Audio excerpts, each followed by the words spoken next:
This is the New Alliance Talk, the Dependencies of Growth, how ecological loss drives financial risk. Please welcome to the stage Sonja Stuchtey from the Landbanking Group.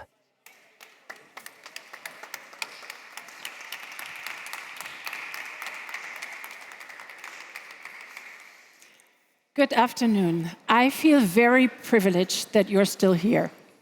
And I feel even more privileged that I was given the 0-0 permission to ask any question today. And I will. Where were you in June 2008? Can you recall? It got messy in the housing market in the US. September 2008, Lehman Brothers in a US investment bank, well known, shut down. And it sent ripples through the global economy. Millions of unemployed, and the tsunami went all over the world. This was basically the result of a mortgage bonanza packed in so-called CDOs, a mispricing of risk. At the time, Her Majesty the Queen Elizabeth went to the LSE in London and asked economic Nobel laureates, why haven't you foreseen this? With all your economic models, why didn't you see this coming? Do you know the answer? It was, we all lacked the imagination. We lacked the imagination that something that has never failed us could fail us. Are we in a comparable situation?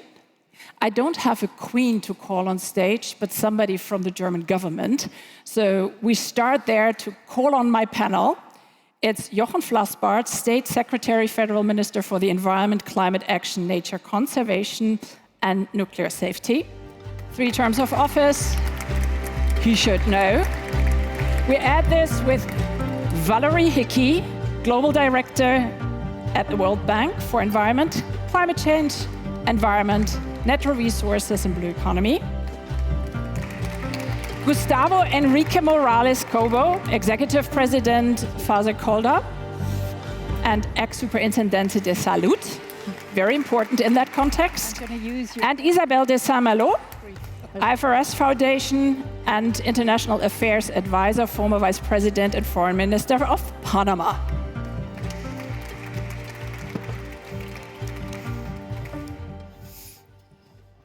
So evidently now I have to ask you first, Jochen, are we lacking the imagination? Are our governments lacking the imagination? Where are we in understanding how close this failure of the real bedrock of our economy is?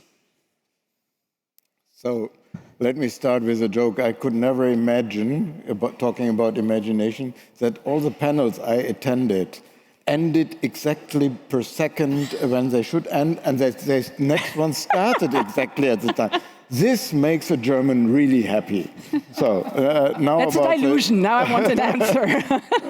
Now about the serious stuff. I think it's really brilliant to get into the conversation with this question. Because yes, we were lacking the imagination at that time. I'm not coming from the finance sector, but all my friends and colleagues in the finance sector, none of them expected what happens there. I think on the side of the nature risks, we cannot say that we could not imagine this, because the figures are there, the perceptions are there. If you look at meetings of the World Economic Forum, if you look at the central bank, the European Central Bank, and I just, the other weeks, we had an internal discussion with the German Bundesbank, Sabine Mauderer. They are all telling the same. The risk for companies, the nature-based risk for companies are huge. They are highly underestimated, especially in small and medium-sized companies. The big ones know better about on which dependency they are reliant. And therefore, yes, there is a risk. It's a hugely underestimated risk, but we cannot say that we do not have the information at hand. Just a few numbers to add to this. 2021, we had the Ahrtal catastrophe, the flooding, with 135 deaths and more than 40 billion in damage. In 2023, only 2 years later, Slovenia was drowning. Over 10 billion euros had to be invested to rebuild, which is 15% of their GDP. In 2024, Porsche had to stop producing for 3 weeks, a revenue adjustment of almost 10%, because their producer in Switzerland was flooded. So it's tangible, it's real, it's frequent. Considering this, there is an ECB warning that just came out in March 26. Do you see some development? And that's basically the segue between you, Jochen, and Valerie. Maybe you pick this up both. Is there an understanding in central banking if it's not in policy making? You can start. Yeah. I think there is an increase in understanding. Yes, it is understood. And I'm very happy that already at the level of the central banks, it's understood.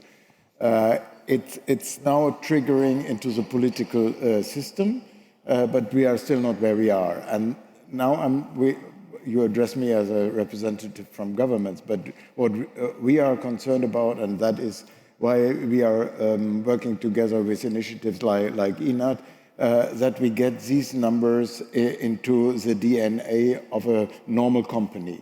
They need to understand what their risks are, what their dependencies are, because otherwise, I'm not in the private sector, but I assume that a private company works similarly to a government.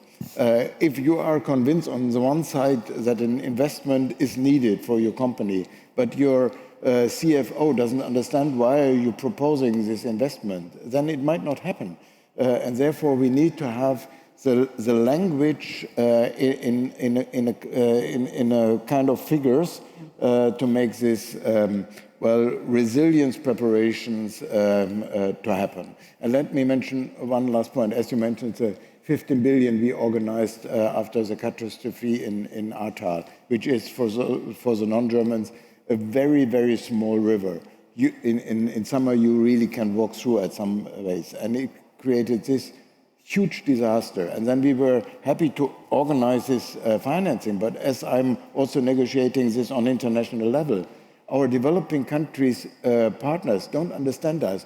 You can organize 15 billion over in a week's time, but we don't have the means, and you tell us that you don't have the money to support us. And I think one of the challenges we find in this space is exactly the way the financial structure and government finance is organized, which is it's easier to move money to respond to a loss or a disaster than it is to move money to avoid a loss. And this is something that we spend a lot of time thinking about when it comes to natural capital for infrastructure, because it is something, I think, Sonja, where increasingly the numbers are there. Even on the forests and how important forests are for water, they're still the most affordable, most available infrastructure for storing, for cleaning, and for distributing water. They're absolutely critical to jobs and GDP. We cannot have a world without poverty, which matters to us at the World Bank Group, unless we have forests that play this role. Increasingly, we have the tools for the public sector to discover the value of these forests. So we have natural capital accounting, which is increasingly becoming part and parcel of how governments, and especially ministers of finance, can look at their books. They can understand the extent and condition of their forests and the impact that can have on their economic growth, for example.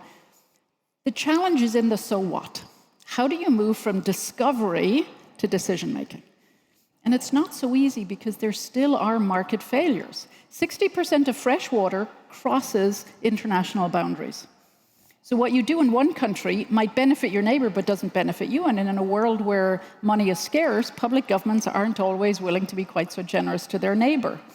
And so how do we figure this out? And I think one of the biggest market failures we found in terms of connecting private capital to the water inputs they get thanks to natural capital like forests is nobody knows who owns and operates that forest infrastructure. There isn't a similar water utility as you have for piped water that you can pay a bill to, that it can be part and parcel of your company's payment for an input that is critical to 42% of the global labor force. Who do you pay? Who owns and operates those forests? Maybe there's a national park service, maybe there isn't. In most emerging markets and developing economies, even where you have a national park service, many of the forests that create that critical natural infrastructure lie outside of them, and even in the forests, it's indigenous communities, it's family farms who are actually stewarding that land. Who gets paid? How do you pay them? And until we figure that out, moving from discovery, where, as Jochen said, we are getting better, we have the numbers, we can show the transmission vectors, we're not going to be able to move to decision-making, not to mind move to capital mobilization. That's an interesting point and something we see recurring as being embedded in this conundrum on how to solve for a lot of segmentation, fragmentation, and attribution challenge. This brings me directly to you. Attribution, I mean, that's the central part of how do we account for? How do we account for on a macroeconomic level, but how do you account for on a microeconomic level? Shouldn't it be in the absolute vested interest of any investor to understand dependencies on nature, very close nature, but also extended dependencies? That is a great question, and I want to connect with what Jochen said in 2008. Whoever was in the workspace of nature could see things, and we can see things coming now, but we need corporations to see things coming. But for corporations to see things coming, we need measurement. We need the numbers out there. And at the IFRS Foundation, where the core of our objectives is information and transparency in capital markets, we decided to work on sustainability standards as a result of investor need. Because as you have financial statements that are comparable across jurisdictions, because 150 jurisdictions use the same accounting standards, we need comparable information regarding sustainability. And up until S1 and S2, published a couple of years ago by the IFRS Foundation, we didn't have standards of a global base. Today, just a couple of years after the standards have been published, already 49 jurisdictions have formally adopted the standards, which represent 60% of capital markets. So we're getting there, but we're not there yet. We need corporations to adopt this. We have a couple of ways. The formal, official way when jurisdictions have formally adopted the standards, but this can also be voluntary. And corporations need to understand that this is not about being good-natured. This is about risk. This is about financial risk. This is about materiality. It means it is about what will it represent financially for your company if you don't measure risk, if you don't see how exposed you are. And we have a lot of work to do in the adoption, but the information is there, and this is in the public interest. The interesting part, thank you, is that there is quite a rollback, or at least a bit of an explicit pushback from a certain jurisdiction on the other side of the Atlantic to really adopt this ISSB, this standard for sustainability. Gustavo, shouldn't it be in the interest of a huge investor like an insurance? I mean, insurance has two dependencies on nature, one on the liability side and one on the asset side. So it's actually twice beaten. So what's your take on this? Thank you very much. So connecting everything that has been said, the link between discovery and decision-making, and this goes in lines with what you just said, probably goes through insurance. No, let me illustrate the point with an example. And I think this kind of answer the first part of your question. As you probably know, if you read the papers, in Colombia, a couple of weeks ago, we elected a new president. He is this kind of, like the archetype of Trumpian, well, you know the type. And he is all for what we call fracking. No, Colombia has considerable oil reserves, and experts say that fracking, that basically explodes the rocks underground, would liberate a lot of resources. The current government, the outgoing government, has prohibited all kind of oil exploration in general, which many people say is a mistake, but it has been fully radical in prohibiting fracking, and the experts say that it's okay, that makes sense. Probably when you think, who here has visited Colombia? Well, many people, thank you. The idea that people have of Colombia is like this large, green, tropical, hot place, which is partially true. That's Panama. Okay, that's Panama. Yes. Panama is that all the way, no? But Colombia has many places that look like this. Can you see? Mm-hmm. Can you see? These are the highlands in Colombia, no? Tropical highlands. Very few trees, very not so green, very few plants, but this is the main source of water in Colombia. And the new president wants to do fracking here. That's the debate we are on. I am not expert enough to say if it is right or not, but the experts say that nature loss in that case is going to be huge. Now, my point is that going to happen? Probably not, even if the president wants it to happen, because of insurance. So insurance in the risk side is going probably to be the best barrier or the best filter for risky propositions regarding nature loss. And that goes in line with what you've just said. On the investment side, here are a couple of considerations. One, if not because of an autonomous voluntary decision, regulations, at least in countries like Colombia and maybe Panama also, are requiring companies that are supervised and regulated, and insurance companies are those kinds of companies, to incorporate environmental risks in their risk analysis and their risk accounting practices. And that goes following several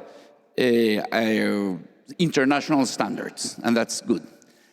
I am not so sure, Sonja, that those requirements, which we think are correct because this cannot depend on only willpower of the corporations, I am not so sure that those regulations are incorporating explicitly enough nature loss considerations. Probably they are incorporating climate change considerations, weather considerations, but not that much nature loss considerations. So there is probably a space for improvement.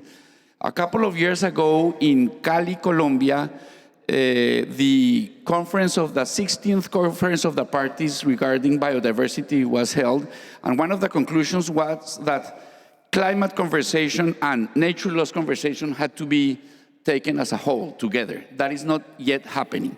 But again, if it's not happening in the regulatory level, probably it's going to happen in the insurance decision-taking level. Thank you. You can look into my head. I was addressing, or I was going to address, the climate-nature nexus. So thank you for the segue. Indeed, we see often in companies, but also in public discourse, we have not even embraced climate yet. Leave me alone with nature. It's not only interdependent, nature is either the shock absorber or the accelerator of climate consequences. And we have not really translated this into, again, figures, into monetary terms. Have you seen something within insurance place? Because this must be absolutely relevant for insurance to understand the importance of a location-based and a landscape-based improvement or acceleration of climate change consequences by nature. So, not as much as we would like to, but things are happening. One, we've seen in the last few years, and this is quite new, at least in Latin America and specifically in Colombia, that premium pricing of insurance has been partially based on nature and climate considerations as a whole. So we're seeing kind of that. Nature-based solutions, that's been a huge topic in this conference, are being incorporated in the pricing analysis. But we're still in a learning process. Pricing of policies, of insurance policies, that take into account nature loss risks are not yet the generalized standard. Some companies are doing it. The association where I work is working on, like,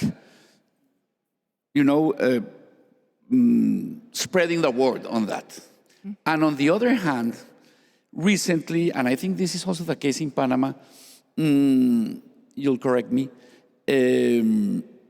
recently Colombian regulations have incorporated the requirement of, especially in infrastructure projects, to incorporate an analysis on risks of nature loss for the ecosystem.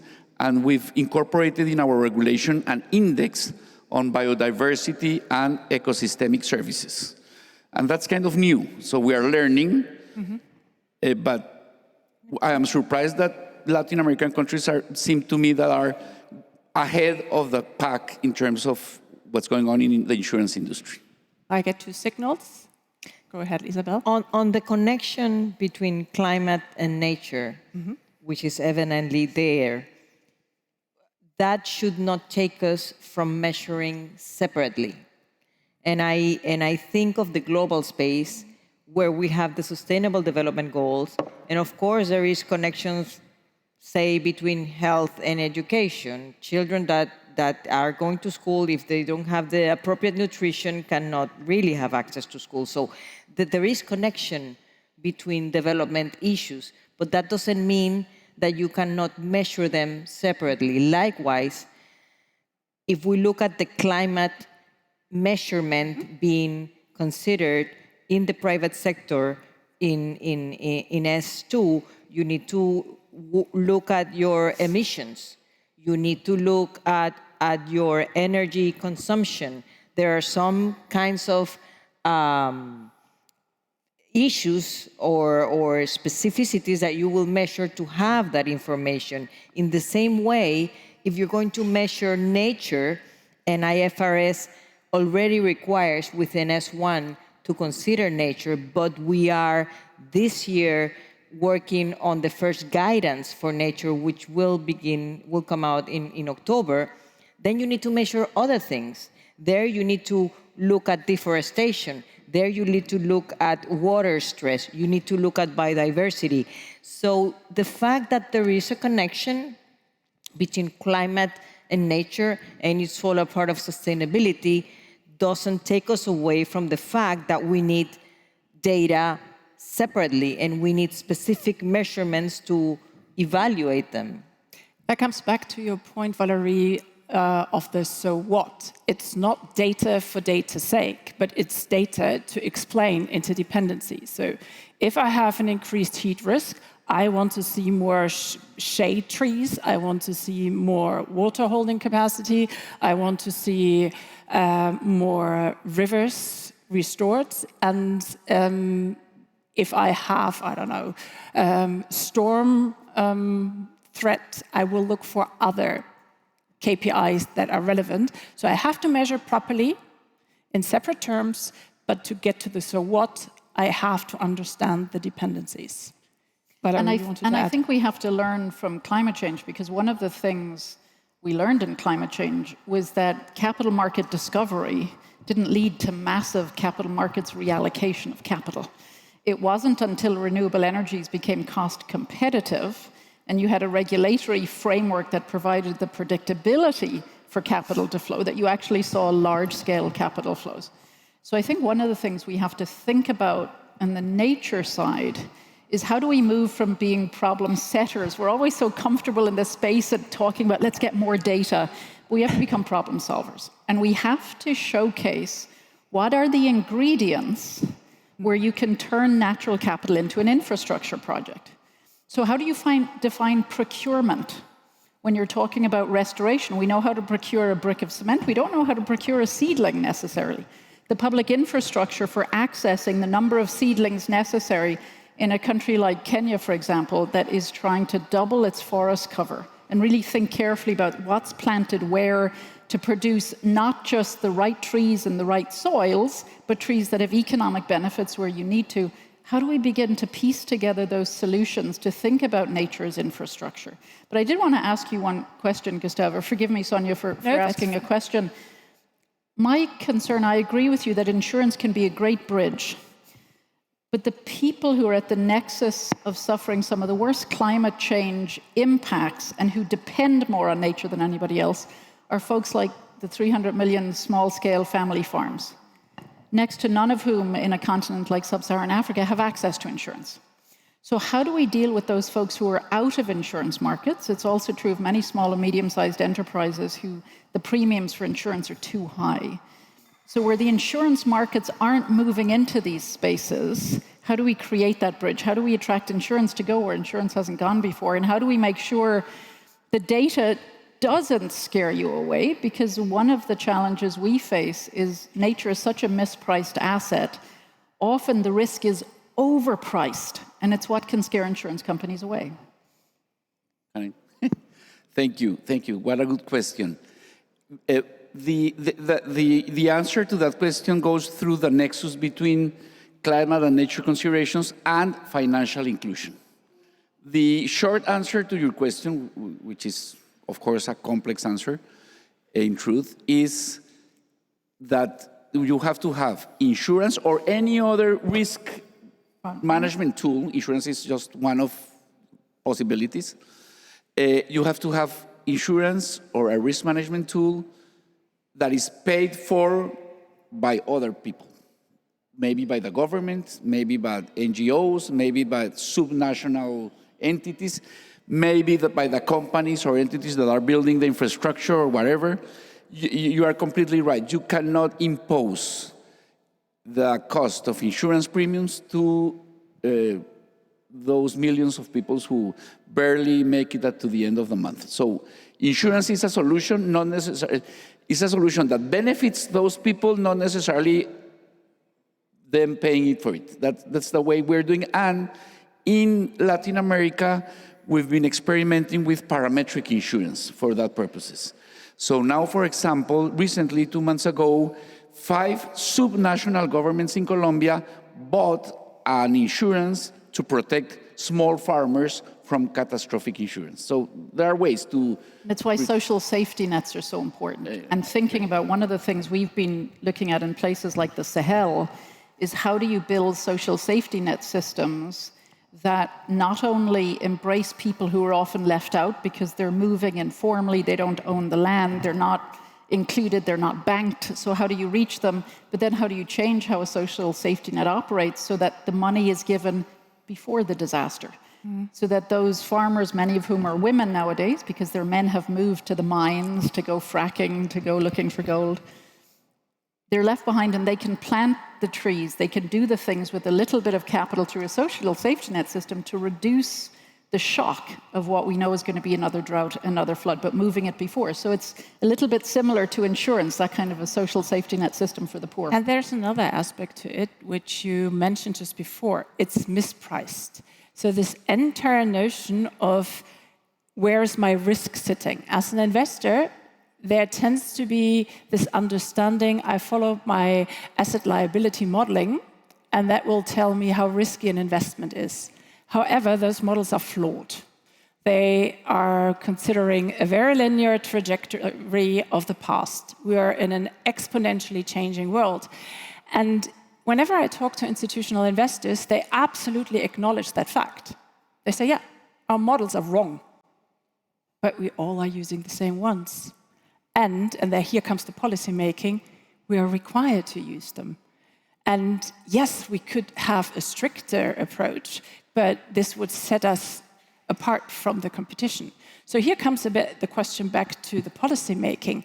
Where's our wiggling space to guide and to frame decision making in corporates, insurance, and banking, in help investors to really comply with their fiduciary duty, which usually is not constrained to the digit behind the comma, but it's actually to some bigger safety of their pensioners.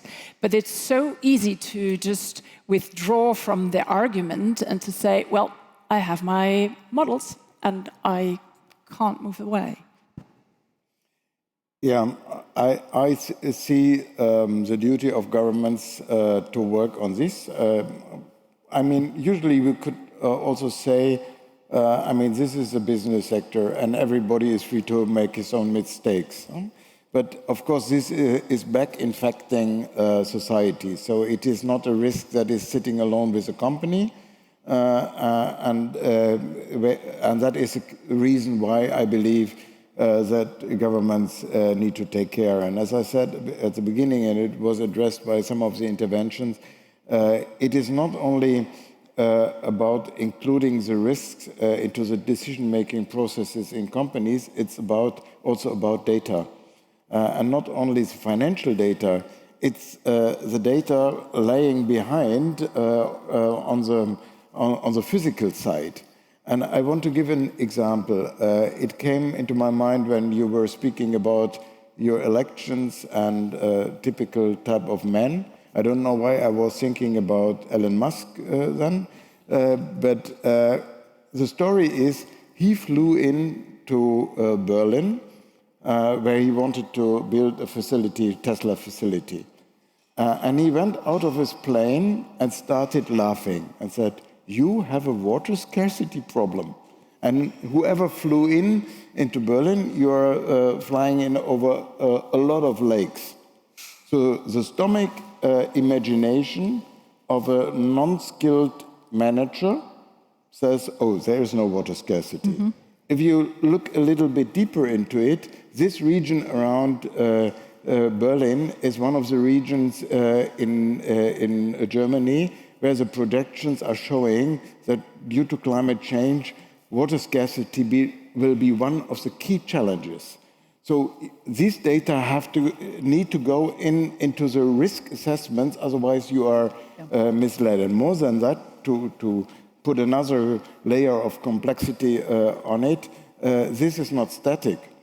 Of course, you can do something. Whether there is water scarcity in a region or not is very much dependent on the policy you are making. Do we, as one of you mentioned, do we invest in restoring our river systems? Are we investing into the capacity of our landscape to store water? All this is not fixed. You can influence it by governments, and then at the very end, you also can think about, as a company, can we do something on it? Can we understand ourselves also as a player in societal decision-making processes? Absolutely, and I'm very grateful for that segue. As the Landbanking Group, that's our job, to monitor biophysical development, to make the business case for nature in a company. And yes, you can do that. And how can we make that more present? Is it just an educational, a capacity building? I don't think so. accounting the solution? Well, I think numbers is part of the Definitely. solution, and at the end of the day, accounting is the tool to show numbers. On investors, I would like to go to the fact that it is investors that required information, because risk is relevant to decision making from investor side. Information is relevant. So why go there? Because if you're going to invest somewhere, you need to know if this is going to be a good investment, what's the return going to be, what's the risk going to be. And the way to know that is with this data. So yes, it is about policy making. We need jurisdictions to make decisions, and some things need to be forced upon in order to happen. But it is not only about policy making, it is also about the need for financial purposes, for investing purposes, for business purposes. If business are into business for profit, among others, these numbers matter. They're part of your scenario. They're part of your risk evaluations. They're part of your numbers, which is one of the reasons why sustainability standards need, from now on, to go into financial statements. Sustainability reports are no longer to be a separate report, Yes. but are to be part of the financial report. This is also forcing in corporations the conversation between the sustainability officer and the CFO, which rarely happened before. You know, the chief sustainability officer will deal with the sustainability information. That doesn't have anything to do with me as the CFO. Yes, it does have everything to do with you at the CFO, which is bringing this discussion to the board level and to the CEO level. You know, another set of numbers, if I may, that we don't spend enough time discovering, that the CFO is going to be very interested in the CEO, is the underpricing of opportunity when it comes to restoration. Because it's not just for a company to invest in restoration for its own business continuity, to be able to make sure it reduces its risk, but also to revenue stack. I mean, we've got a wood products market in the world that's going to be worth $1 trillion annually in 2028. All of sub-Saharan Africa is less than a 2% share of that market.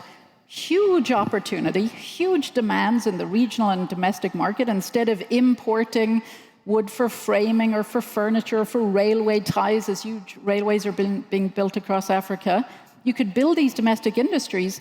And these are huge opportunities for companies that can not only manage the risk of their business continuity and that most important of inputs like water that's coming from forests, but they can actually make money by doing it right, multi-species, multi-story. There's carbon markets, there's biodiversity credit markets. So it's not just always focusing on the numbers on risk. I think we've got great ways of taking them into the public sector through UNSEA and natural capital accounting, the private sector through accounting standards. But let's not forget, we need to identify the opportunities so they can be rightly priced. You can revenue stack and move money that way too. Love it. It's the differentiation that we need to do more properly between, first of all, harm done in the past, but then going forward, there are compliance issues, your fracking risk, but there is also this incredible opportunity once priced well. And is it only the pricing question? Is it the, by me quoted, liability models that are actually prevailing proper allocation of resources, proper allocation of investment? Or is there a power play of, I can still somehow milk the system until it collapses, and let's have that bonanza until we have 2008, and the subprime risk is exploding? Where do you see soft signals of change or of positive first steps into the direction we understand and we start changing? Once it is understood, then you see that milking the system constantly is not sustainable. And I have a very nice example about that. There is this big hydropower plant between Paraguay and Brazil. And they are the biggest investor in restoration. Why? Yes. Because they see that the risk of sedimentation will cost them immensely a lot of money, and therefore they're investing there, reducing the risk of the company by that. And Panama Canal does the same thing. Understanding that if it's going to take in the millions of dollars in fees to let ships pass, they need a certain amount of water. That water depends on having less sedimentation. But that's why, Sonja, I know you and I shared a panel a few weeks ago in Bangkok, and you were talking about the next subprime, and I talked about the next AI. Because we're seeing lots of money move into AI. I think we're going to see lots of money move into natural capital, because it is ancient intelligence. It's affordable. It's the best deal on the market right now because you can take advantage of it. It's low cost. It's not priced well right now. You can get in on the ground floor, make lots of money if you're a business. And like Mo Ibrahim said in the opening ceremony, if your business is in the business of making money, and that's fine, you can make good money by doing the right things, benefit everybody. So I think it's the next AI.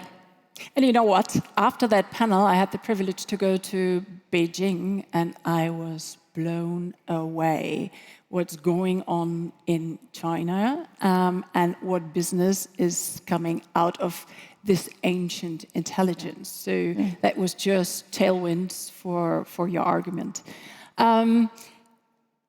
Last of my questions, and maybe that's also a bit the question, adaptation. Adaptation via natural capital.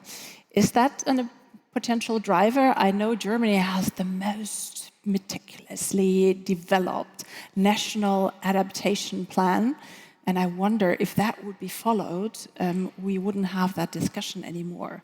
Where are we? And I don't know if you are aware of those plans for your countries, but I would like to know if adaptation to the changes we see could be part of that opportunity we can drive on. Absolutely, and I mean, it is even more essential than having a mitigation plan. On mitigation, you can really make a mistake wherever you start, if you build a wind park or whatever you do. On adaptation, if you start at the wrong side, it's easy to do wrong investments. You have to do it planful. And again, as we are talking about assessments and risk assessment, you need to know where the risks are, otherwise you invest at the wrong point. And nature-based adaptation is still the most affordable way to do adaptation. It's the most available technology, particularly in poorer countries for poorer communities in every country. And so what we have to figure out is how to move investment the same way we do for concrete-based adaptation. How do we think about mangroves as a seawall, with the exception that mangroves will accrue value over time for their fisheries nursery intent, for example, different to a seawall. But how do we move money? How do we do procurement? How do we think about the men and women who plant those mangroves as the same as construction workers? How do we pay them the same as construction workers? So we have to think about this as infrastructure and begin to put together the same kind of organizing of capital that we do for concrete-based adaptation, for nature-based adaptation, because it's more affordable, more cost-effective. We are cut short, but still, I would like to give you both a chance to say a last briefly topic. There are some insurance products that have been conceived for adaptation. I mean, as an insurance company, I pay you when something happens, parametric insurance, for example, but that money has to go to adaptation.